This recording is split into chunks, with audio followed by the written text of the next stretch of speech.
as you already declared, he is now the advisor to the President on S&T. Professor Gomika Udugamasooriya obtained his BSc degree in Chemistry Special in 1999 from the University of Colombo and PhD in 2006 from Wayne State University, Michigan, US. Then he completed his postdoc fellowship at the University of Texas, Southwestern Medical Center, Texas, and he joined to the faculty of the same university and continued his research. It was in 2009. Then, afterward, he moved on to the University of Houston, the MD Anderson Medical Center. As you all know, the world's largest medical center. And it was in 2014. And of course, he is also served as the associated professor there in medical chemistry. Professor Udugamasooriya was pioneered and instrumental in conducting mega-scale research on cancer, securing multi-million-dollar projects, funding from leading funding agencies from, I presume, not only from US, but other countries as well, since the cancer is a global relevance and priority. So, his dedication and excellence in research and out-of-box thinking has led a novel method or tool for drug discovery. It was a two-color high-throughput drug discovery technology introduced. In a way, it's a breakthrough over the conventional drug discovery mechanisms, methodologies. In a way, NSF organized one knowledge sharing program on same topic some time back. So it was a breakthrough, and which led him to continue with the cancer research, and I think now he is a world renowned for the cancer research. He has transcended his R&D output beyond benchtop and towards other end, commercialization, which reflects, he claims 8 patents from his research outputs. Then his research publications goes over 40, including publications in world top-ranking journals like Nature Chemistry Biology, and 75 invited speeches all over the world on the subject, recognizing his expertise and knowledge sharing programs. Of course, he has dedicated to inspire the young researchers in the field and played as a role model for the advancement of the field. In recognition to his outstanding and exceptional achievements in research, you may know it is not so easy for any nation to enter into the US National Academy of Inventors. It is very challenging. So he has become a member of US National Inventors, Academy of Inventors. So it indicates in a way his outperformance. And also he has accoladed with awards. It's Faculty Excellence in Research Award, College of Pharmacy, University of Houston. And also Chancellor Award, 15-5 Scholarship Award. He has won in the university, and also University of Texas Metroplex Science Award. he has won in recognition to the outperformance. So,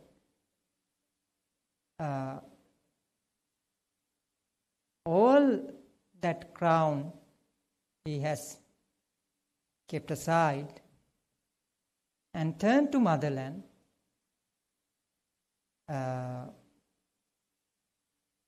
to give a leadership and propel the government's S&T roadmap, so that roadmap won't be a document itself, but need transformation into actions and programs, and at the end of the day, impact on the triple bottom line. It clearly defined in the S&T quantum leap, so that economy, society, and environment. So I'm sure we all together, under his leadership, we will be able to make an impact, and I'm sure to a technologically advanced nation, and in a way, the poor and rich gap among nations called a technological gap. We are lagging behind in the technological gap. I am sure if we work together, we will be able to narrow down the gap, and Sri Lanka, our motherland, will be in the technological advanced nation. With that, with great pleasure and honor, the floor is yours, sir. Thank you. Thank you very much for that long introduction. I usually don't like to be hearing about me too much, but anyway, thank you so much. Ayubowan and good afternoon to everyone. First of all, I want to really recognize and thank you, NSF, Professor Samansenavira, DG, and you all done a fabulous job, and this is what we really need. We need to take the science forward and utilize it for the betterment of the country, and additional secretaries and all the other officers from Science and Technology Ministry, faculty, researchers, students, postdocs, technicians, and I would call scientists. And thank you for coming here and getting together to do our job. And I have a really big news for you all. We have a president and a government that is ready to support science and technology much bigger way and better way than we had any time in the past. So this is a really big news, and I don't want to say the title. It is about what we are going to talk. But I want to mention this blue part. That is where I joined in this force. Actually, I have been working in Sri Lanka many projects from the time I left here and even before. So really big projects as well, and many know about me.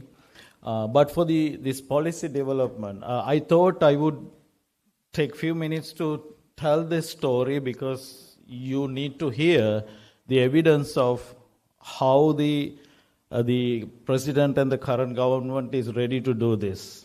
So when the current president came to US in 2023, he visited the Texas Medical Center, which is the largest medical center. And that's where we started discussing about this science and technology policy development. And he was very keen on R&D. And he immediately asked me to start writing. And then we actually formulated a very strong committee, which had both scientists in Sri Lanka and also in various other countries who are very distinguished in both sides. And then we got together and developed this science and technology policy. And then during that time, the current president, actually, we launched it in June this year, but even months before, he has been personally involved in building this. And he asked me to present it. So from USA, I was presenting in these developments to him. And we have been talking hours. So nobody else has done that. And then even after the launching, we were tasked to set up framework to how to implement it. So I have been working throughout from USA to launch this. And every time we talk about it, he's asking about what are the implementations and how we are going to take it forward. So I really want to emphasize that. Okay, so I would like to, when I was asked to give the keynote talk, I was asking what I need to say. So I was told to explain the policy. I think this is a good place to really explain it, why we need this, and what are the plans.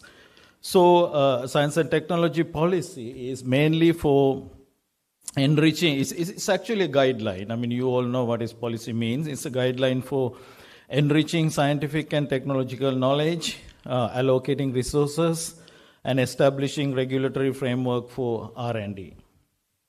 So research and development is R&D.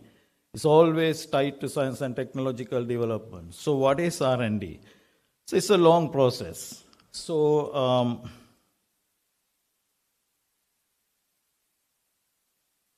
that's fine. So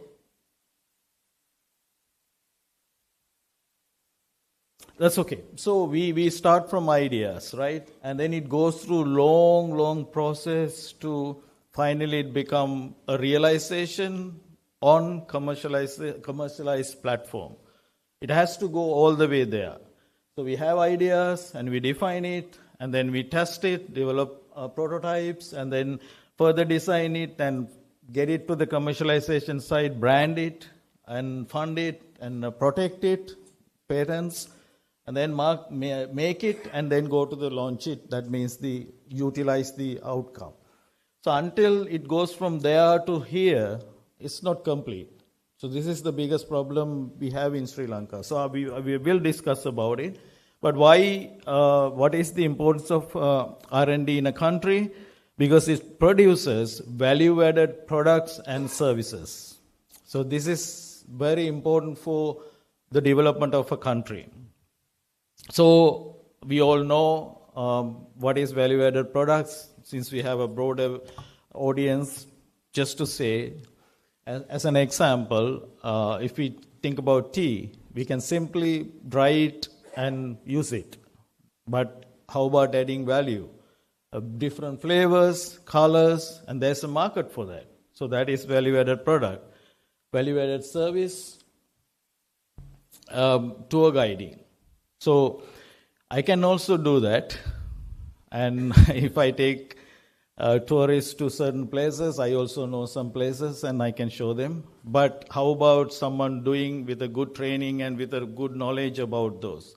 If I do, the tourism industry will fall. But if the correct people do that, it will thrive. So that's the value-added service. There are so many other examples.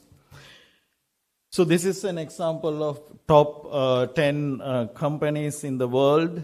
This is the dark line is how much they have spent in R&D, and then the outcome through that. Because of the R&D, how much profit they got on the other column. So this is huge. So let's get back to look at our story in Sri Lanka. So many people think we don't have research or we are very poor in research or something.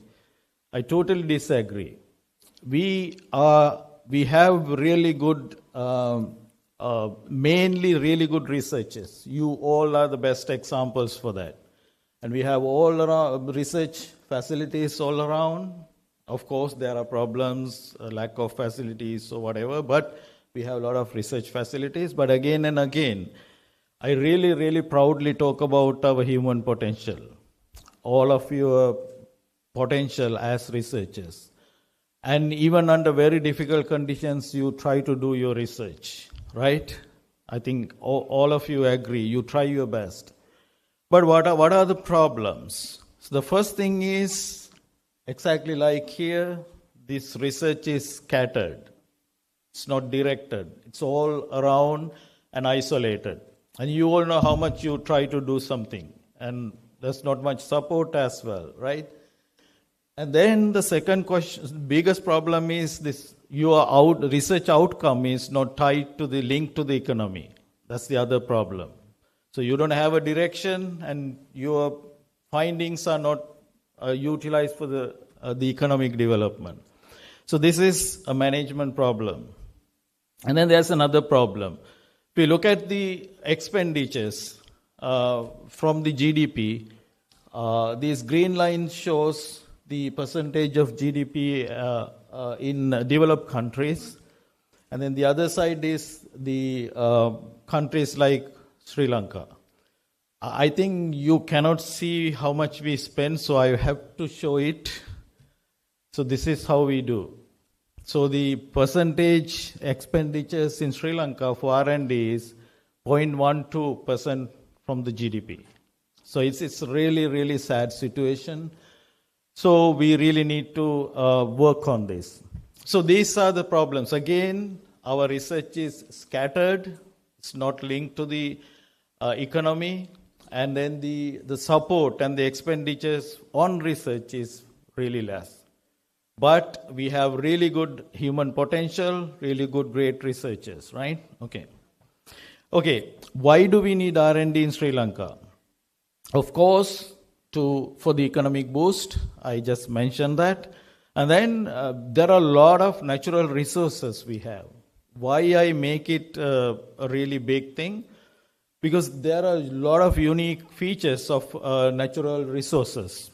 We can have a lower production cost, and it is from existing ecosystem, and renewable and sustainable, and it has inherent properties, consumer preference is there, and less energy intensive, waste reduction, and it's from local economies. So if I define this as the amount of the resources we have to put to make a value-added product from the scratch, if you use natural resources, there's some already built in. So we only need to add little bit more. With this, actually, we can get a lot of profit. So Sri Lanka is a big hub of natural resources, and I'm not going to mention each one, and you all know. So that is one of the biggest things. And then this is, I always say this is the biggest thing, the intelligent human resource we have. I keep saying this. We all are we all have really, really big potential. And unfortunately, WHO also say only 60% of Sri Lankans' potential has been utilized. Really pathetic. So we really need to utilize that. And then we have a lot of ancient heritage, engineering marvels, and maybe some of the things we don't need to reinvent, and we have not looking at it. We just say, we have this big heritage, and that's all. Right? So we really need to go and look for those. And then we have a lot of health conditions, right? Dengue to kidney diseases to so many other local problems. So we really need to address that. And also we have natural disasters too, right? And the R&D will be very helpful to find solutions. And also, we also created our own problems, right? We went into the ecosystems of these animals and create problems. Now we are in a mess of so many different human-animal conflicts, and we need solutions for those. All right. So what is our vision? So our vision is innovation and invention-driven R&D, of course. For what? there are three things. One is the economic prosperity. Second is the social, human and social well-being. Thirdly, for environmental sustainability. And if you look at these three, this is our whole life. So utilize R&D to achieve the developments on all these three areas. Our principles, I'm not going to talk about everything. So we support innovation and invention. And also, we have our stakeholders, government, private sector, general public, international partners, nothing new. You all know about them. But there's one big component missing here. That is this. So we have these components, but we have not linked them together, each other. So that is one of our major principles, to utilize these, the stakeholders and then bring them together. And there are many other principles, and I'm just putting few of those, especially linking the R&D directly to the economic productivity, and then this centralization of the R&D regulation mechanism. I'll talk about this in detail. That is another really big problem in Sri Lanka in R&D sector. And then they apply equity, diversity, and inclusion, and also provide independency for researchers. Researchers need the free thinking and the support to get their best ideas to the world. And then the transparent mechanisms in everything, and also free from unwanted political and bureaucratic interferences. We hope that will not going to happen in the future. So the priority areas. Now, when we were working on this, actually R&D is applicable for every single thing in our life. The immediate picture come to us is labs, chemicals, or whatever, but it's not only that. So we kind of categorize them into 6 different areas, just simply for manage it easily. So the agriculture, fisheries, livestock, food security and safety on one group, and then the health, education and science on one group, and then the technological side, IT, AI, energy, engineering, communication, maritime, transport and other technical areas. And then the environment, air, land, water, environment, mineral, all those in one section. And this is one of the sections, I wouldn't say not existed, but happened very less. The national security, economy, geopolitics, and public and foreign affairs, policy development based research. So those has to be done based on research, data driven. So this is, we call this group as high sensitive research. So that's another main thing we are going to implement. And then the other one, which is also, I always say, very important for human and social development, the art, human development, history, culture, heritage, and all those areas. So this contain almost everything related to R&D. So, and also, again and again, we have been doing this isolated way. So as I mentioned, our principle is to combine, connect, collaborate among various different levels. Now I'm giving a very simple example of doing research on this biodiverse fauna and flora, natural products, can lead to health and pharmaceutical industry, supplement and nutraceuticals, food industry, cosmetics, agriculture, Ayurvedic, the tourism industry, so many different areas.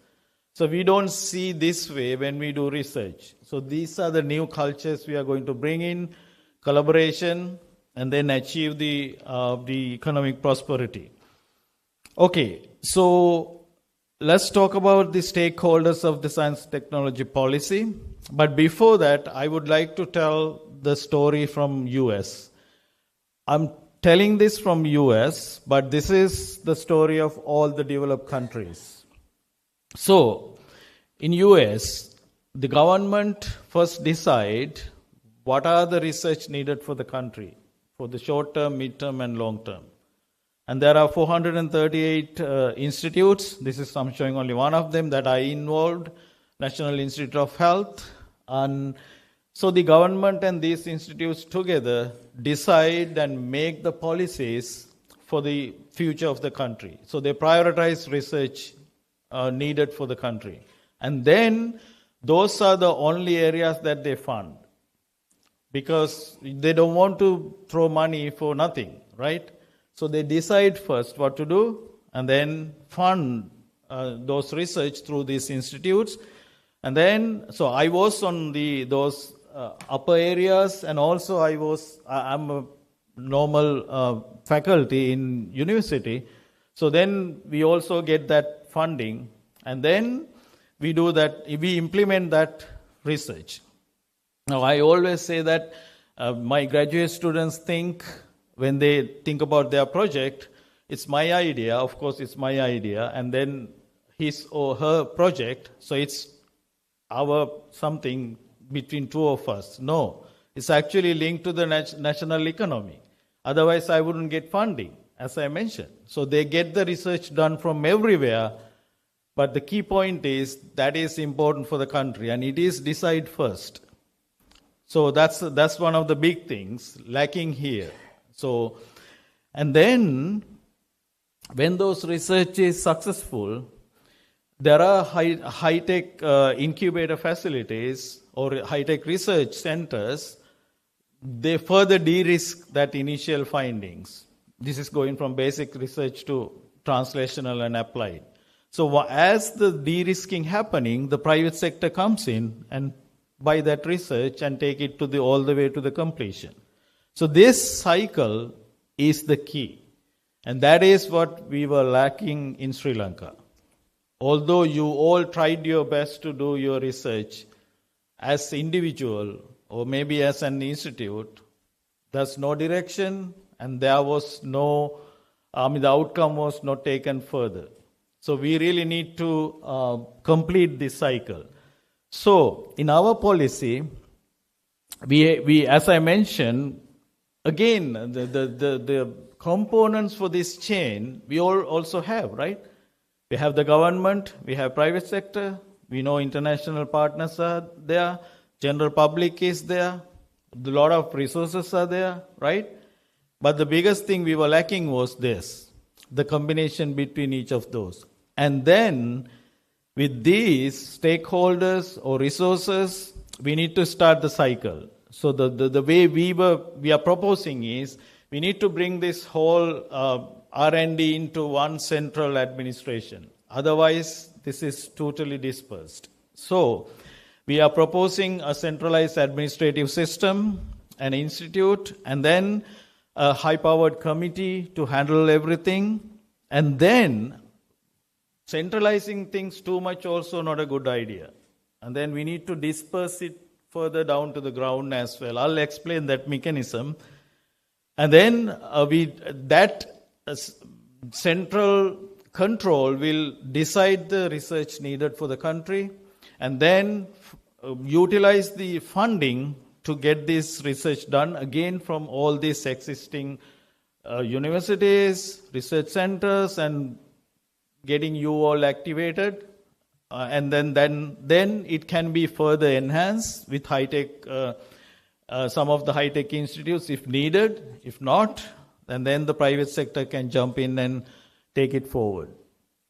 And I forgot to mention, the private sector can join this process from the beginning as well, and then the government can also go all the way to the finish, and it happened in US very well. So I was just saying a general idea, because the private sector is not ready to take risks at the beginning. That is really understandable. So that's where the government need to fulfill that. Support initial infrastructure, planning, and then take the risk, and then allow this human potential to show their colors, and then the private sector will come and take it forward. So this is again a flow chart. So we have national investments, and then go through the R&D, and then we find novel things or prototype developments. And I want to highlight the next step, the intellectual property or patents. That is another really, really important area which we really need to develop in Sri Lanka. We really need to support all these researchers from the law side, helping acquiring patents and this IP protection, because we are working in this global village. We have to have really protected our ideas, prototypes, and the developments. And then the final product services, and then go to the commercialization. So initially, the government will do a lot of things, and then the private sector starts joining in. So this is kind of the big picture. So the funders, the government, of course, and then the private sector can do that. The investors, entrepreneurs, manufacturers, industrialists, and then the international partners. We have not harnessed that. I know you all individually try your best to get individual grants, and that's all. No support. But we will develop that through a lot of other mechanisms to attract international grants and support. And then, as I mentioned, we have the natural resources and also the human potential. I keep telling this. Okay, how do we get the knowledge from the outside world? We have identified several mechanisms. One of them is from the internationally trained Sri Lankan scientists who live in other countries also. We are proposing actually some practical plans. So our expats in other countries can do 3 mechanisms. When they are there, we have Zoom type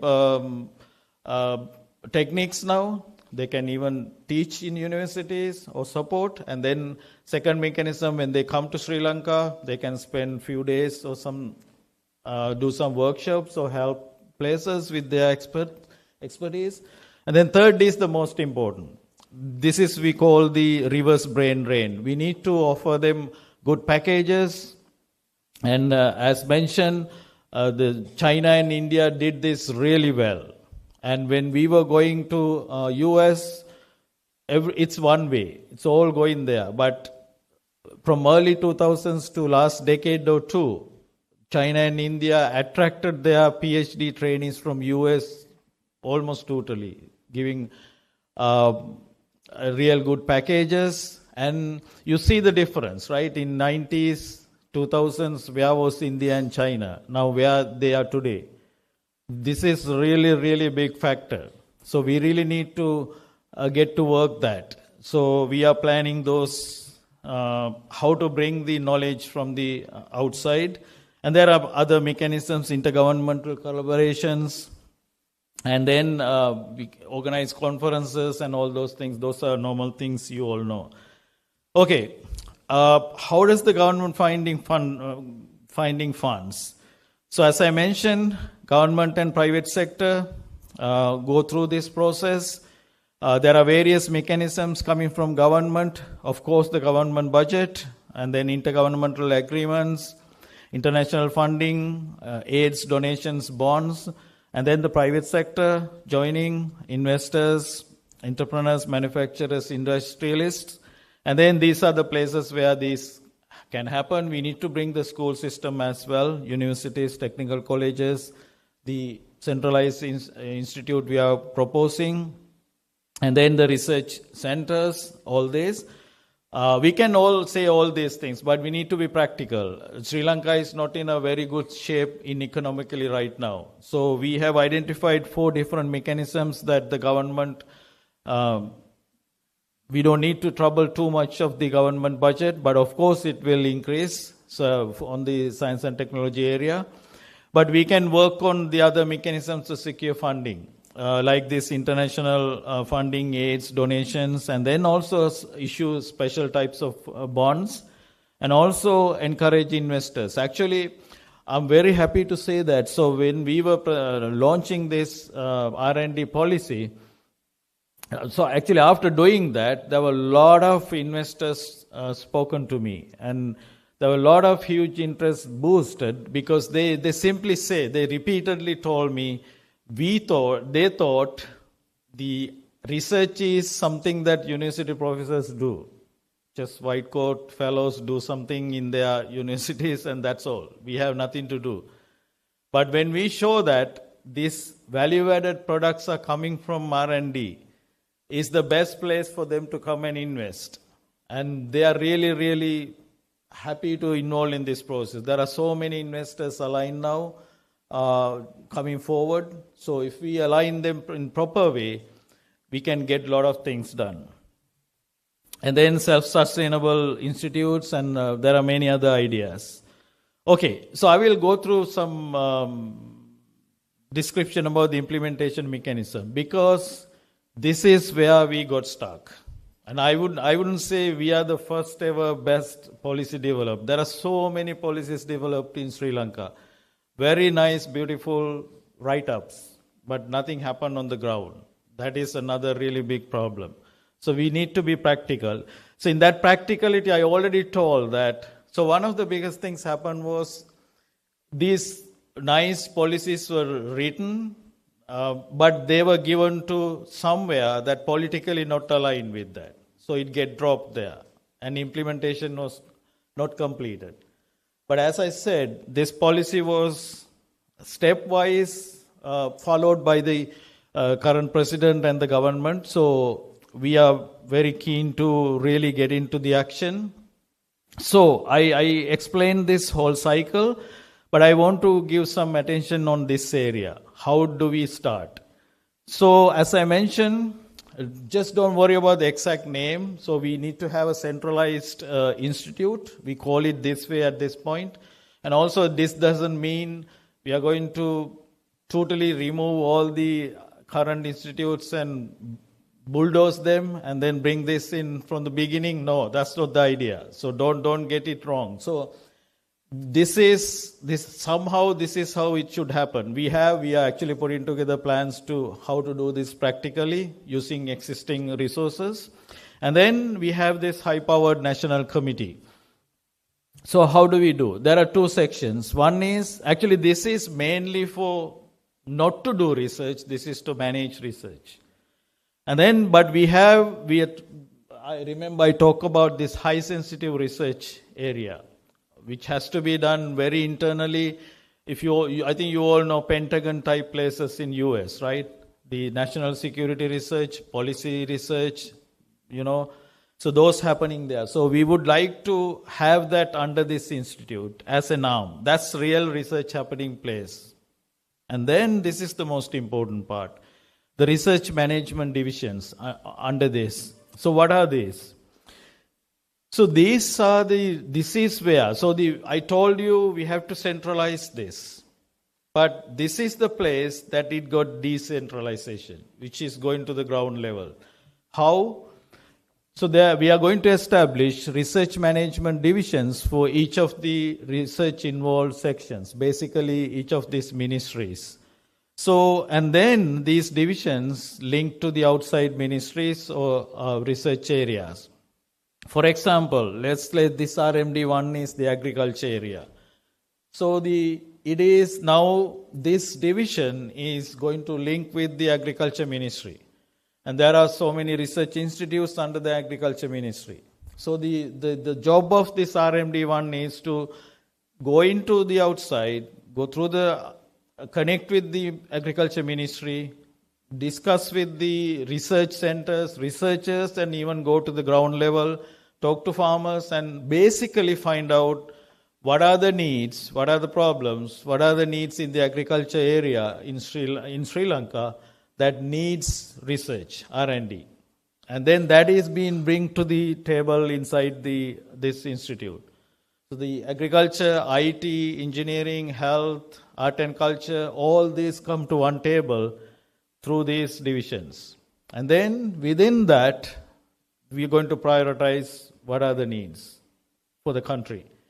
And those are the only things we're going to fund, because we don't want to currently, the funding is just thrown away for each of those ministries, and there's no research culture even set up, no ethical or proper international guidelines are followed, right? So there are a lot of disperse. But we are going to centralize it, and actually from that, I forgot to mention, We develop all the policies, work under international guidelines and ethical, all how to do research in a proper way. And that will happen everywhere under those conditions. And then we have all the information about what country needs on all different areas. And as I mentioned, in USA, this happens over 438 independent institutes, but we don't need to jump into really big. We can expand this over the time, but let's start from this type of a practical mechanism that supports what we want to do. So we identify research priorities and then fund them. And then we utilize existing all the universities, research centers, and direct them to what we need to do. Remember, the prioritization means it's always ties to the economy. These are the things we need to impact our economy.